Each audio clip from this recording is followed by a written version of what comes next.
Using count aids in surgery and procedures. This is the standard work for AMC, Theta Clark, and all Theta Care surgical facilities. The trigger is sponge count is required for a procedure where items have the potential to be retained, and it must be performed by an RN and a scrub tech. Step 1.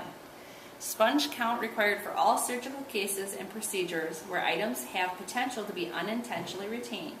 Please refer to hospital policy 854, counts, instruments, needles, sponge, and miscellaneous for more details on guidelines and responsibilities of the counts. Step 2. RN or scrub tech makes sponge tray available to the room in a visible location out of the way of the surgical case and hangs a clean counter bag on the rack. Can everyone see the sponge tree? Okay.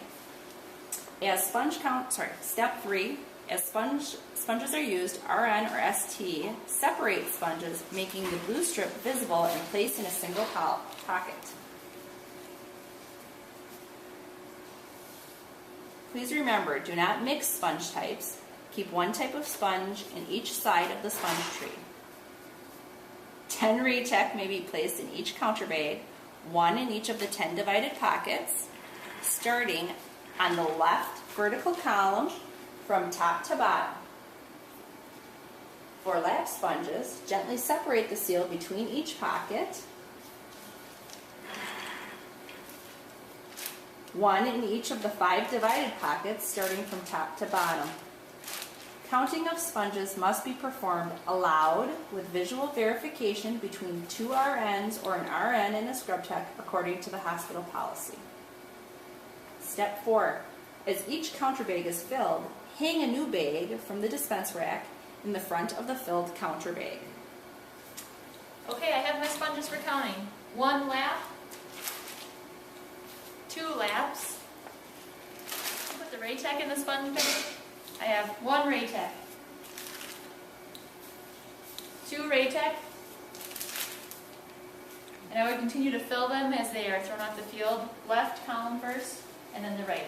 So 1, 2, 3, 4, 5, 6, 7, 8, 9, and 10 would go in the bottom. Now that my sponge counter bag is full, and I have verified each placement of a sponge with a surgical tech, you can see there's 5 in here. 1, 2, 3, 4, and 5. I'm going to, before I hang my next bag, verify again with the surgical tech what's in here. So, can you want to count together on the lap sponges? There's 1, 2, 3, 4, and 5. Pull out a new bag and hang it right in front.